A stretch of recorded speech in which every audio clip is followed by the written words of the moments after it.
around me. I know you wanna be somebody. Hey guys, we're here with Food for Your Thoughts. Feeling young, but they treat me like the OG.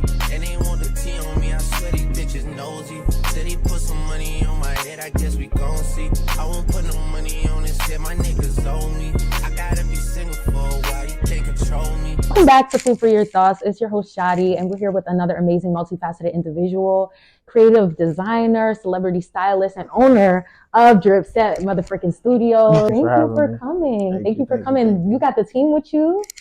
Got your baby girl with you? Like, how are you feeling? I'm just good, just working.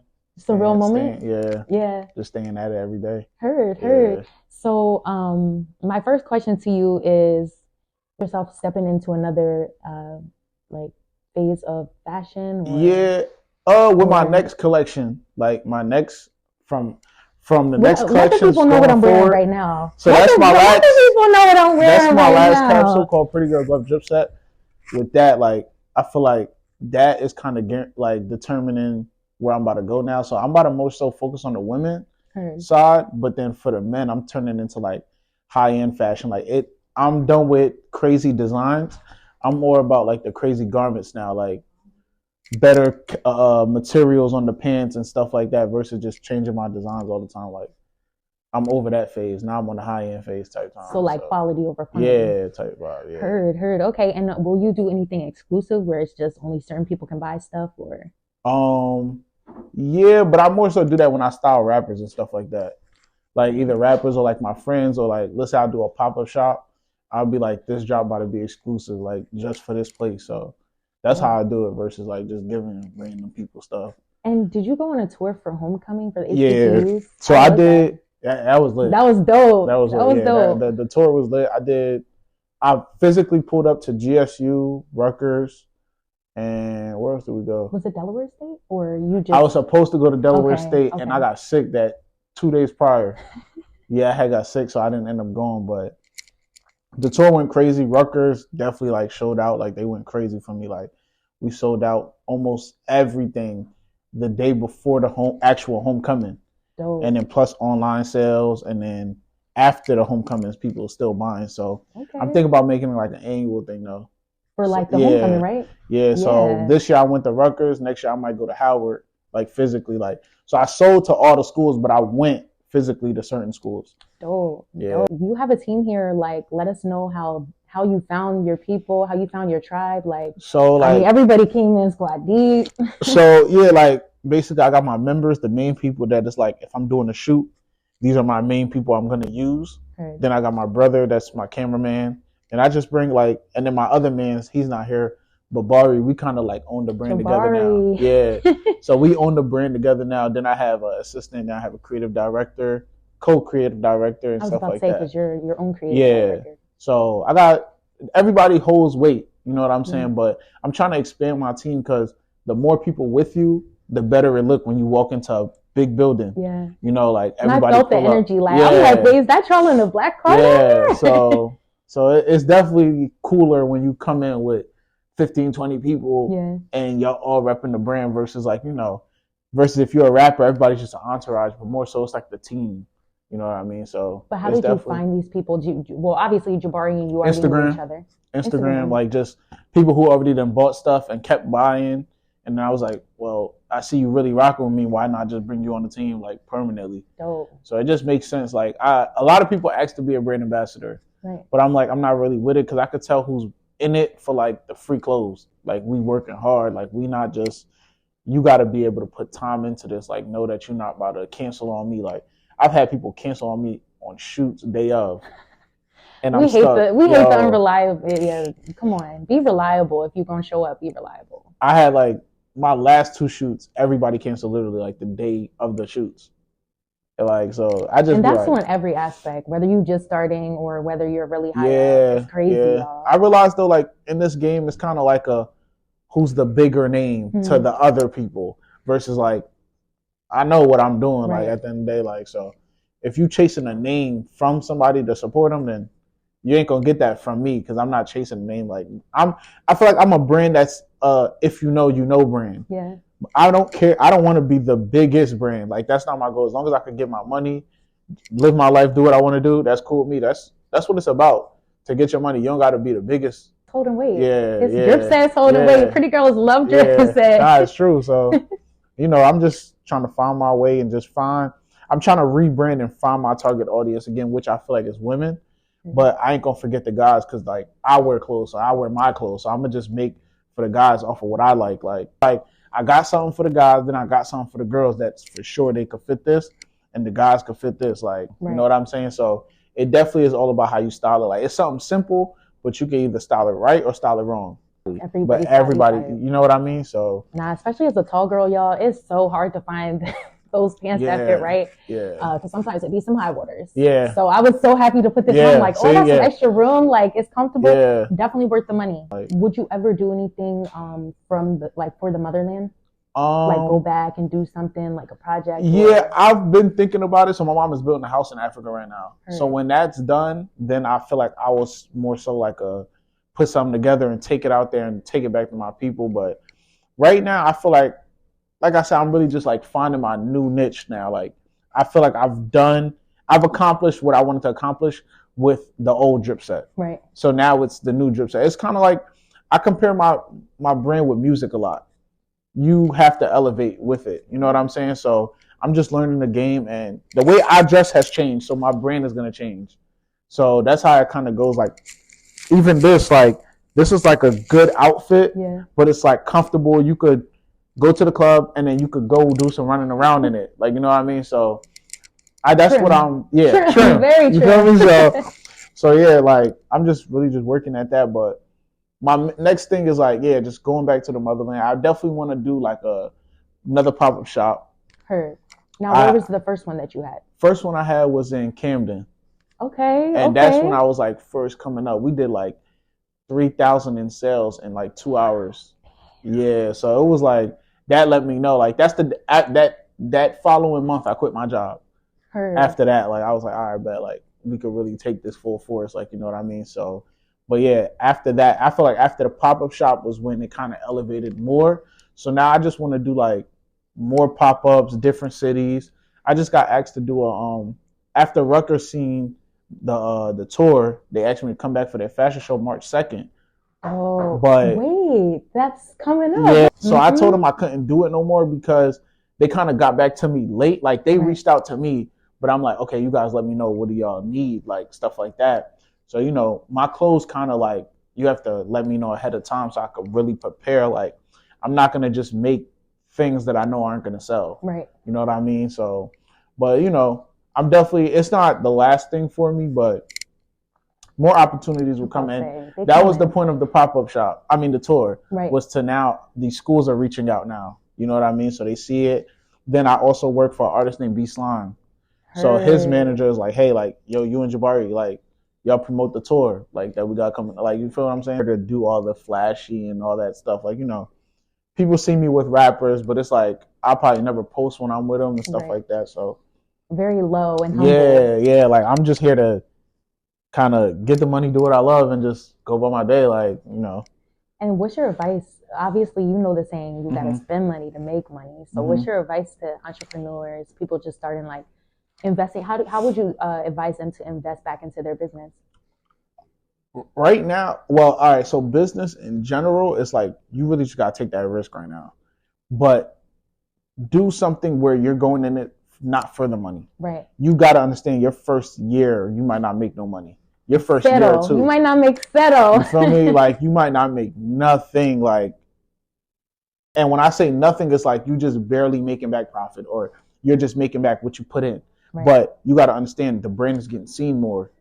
And now, if it comes to fashion right now, personally, if I wasn't already started, I wouldn't have started now, because everybody's making a brand now. Like you see new brands every day. Every day. People just doing it just for the money, or just, they just want the TikTok lifestyle and stuff like that. So it's like, if you coming in it without the passion, it's easier to fall off. Right. Let's say you invest $5,000 in this drop, and it only makes back $300-400.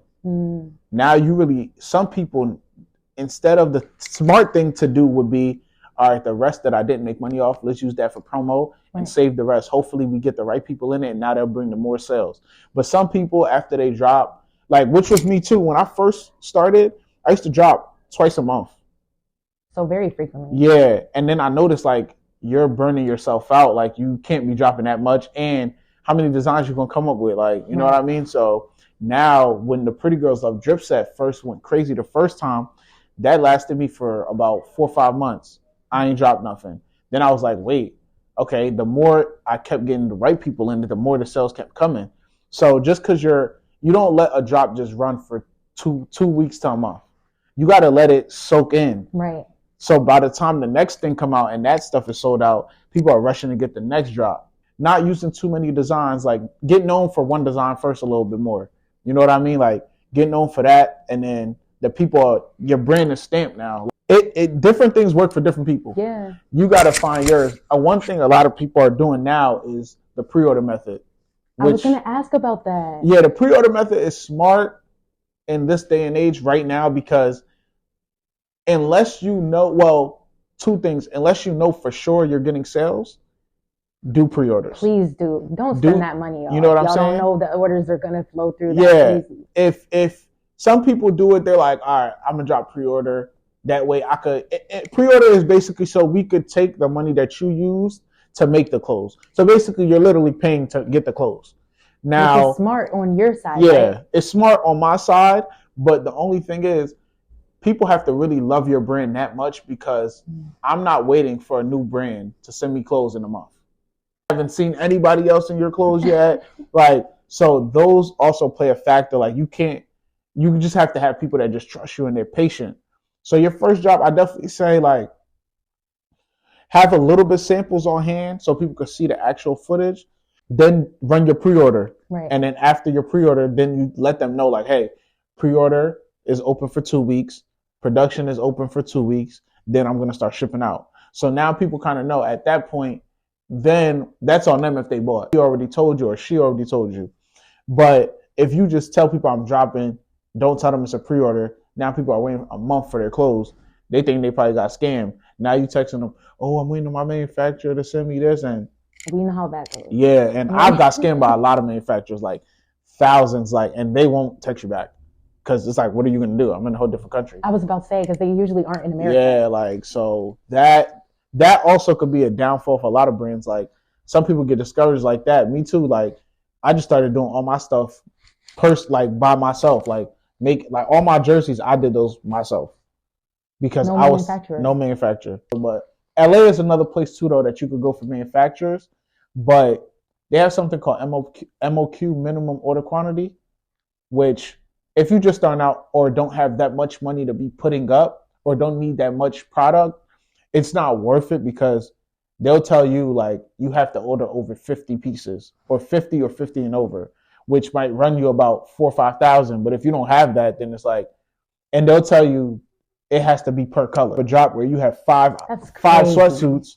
and you're trying to do 5 colors, you're probably going to spend about 20,000 just to do that. And the average brand owner probably doesn't have that starting off. Right. Definitely, even for me, it was hard. Like, most of my early stuff I was doing by hand. Like, I was in there doing it. So it's going to be going back and forth from LA to find a good manufacturer, like, that I can really lock in with, so. And how many times a month are you traveling now? I slowed down a little bit, but like it really, I was like, I'm not even mad at you. So like, I'd be more so back and forth from Atlanta, or like I said, I work with the artist B Slime, so I'm more so like wherever they're at, I'm at. Like, so I'm either in LA or in Atlanta, or we'll like for instance, we have South by Southwest, which is like a Rolling Loud. Heard. So we have that in Texas. So we just came back from Texas last March. Now we have it. And then we had New York for B Slime's promo week for his album. Yeah, we usually fly, but if it's in New York, yeah, I'll just drive. Heard. Like, I'll just drive down there, or like, because most of the time, or I'll probably take a bus, and then they have drivers. So it's like, There's no point in me driving out there when I know when I get out there, we'll just have a driver anyways. So the label will just send us a driver every time we're leaving. Like, I've been inside of Interscope, Epic Records, 300 Entertainment, Barstool Sports. Come on. All of these like big rooms, like the headquarters. Like I've been in there, like, you know, working with him helped me get into them rooms because I probably wouldn't have, like, you know, like we're sitting in 300 Entertainment playing 2K. Like these are, and while this is happening, like I'm thinking back, like, yo, like I used to pray for times like this, literally, like, you know, like, yeah, I knew, honestly though, I will say I knew I was gonna get to this point. Yeah. Like I kind of knew. It was just how and when. You know what I mean? I just didn't know how it was gonna happen or how long it was gonna take, but I knew I was gonna get this far. And now it's to the point where it's like even up and coming artists from different places. Like right now, I'm about to work with this girl and I'm about to do her styling now. Her name's Dakota Unique. She's from Atlanta. I don't know if you know the artist Lil Key that passed away. So I also work with his brother Lil Got It because we're all one. Like, so basically, like when I started working with YSL, it turned into I'm working with everybody now that's in YSL because it's like a family with them. Right. And that's why I'm glad I did that because at first I was trying to get signed to OTF with Dirk and them. So I was talking to a couple of their members and stuff like that. And it was just like, they was just telling me like they got a lot going on, stuff like that. And I just knew it wasn't for me. I was like, no, it's cool. And then the way the YSL thing even happened, I actually got a fake email from the label. Yeah, I had got a fake email. So one of my friends that had helped me get on, he was like, all right, I'm about to send it to a manager that's at YSL. Like, you know what I'm saying? Right. So he going to verify it. So he sends the email to him. He hits me back like, yo, nah, that joint ain't real. So, but this his number, text him. So me and the manager, fast forward years later, it happened to be B-Slom's manager. Dope. So B-Slom manager was like, hey, yo, come to Atlanta. We got a video shoot. Come styling for it. So a fake email turned into reality. Right. You know what I'm saying? So I just took that as like, all right, that was God that sent that email or something. Cause a blessing in disguise. Yeah. Girl. So it turned into what it was supposed to be like. Now it's just, I'm working with different artists in there. Like even a couple months prior to that, I believed it more because a couple months prior to that, I went to Gunna's album release party. They invited me to come. Months before that, I'm was actually. That for the new album? Yeah. Yep. Yeah, we went to that. One time I was in Atlanta with my cousins just driving. I see Lil Got It and Lil Key running into Icebox. So they peeped me a little bit. I ain't say nothing. I went back to the hotel room. I'm like, yo, should we run back and get him some clothes? But we thinking like, yo, if you don't got enough clothes to give them, then don't go. Right. So we're like, all right, it's cool. Then just fast 4 months later, now it's like, I'm traveling with them, like these same people that I was just thinking all this stuff about. Like now I'm like in the room with them, like we touring and stuff like that. It's like a dream come true. So, what's your advice to young entrepreneurs that are in the fashion industry? Find a good manufacturer, find your target audience, and just like lock in with a good artist. And those are the three things that you really need to like really pop off. Like after you get that, you're good. Like, but yeah, that's it really. Y'all heard it from the best. Yeah. So tap in. I'm going to put his information below. And y'all stay tuned.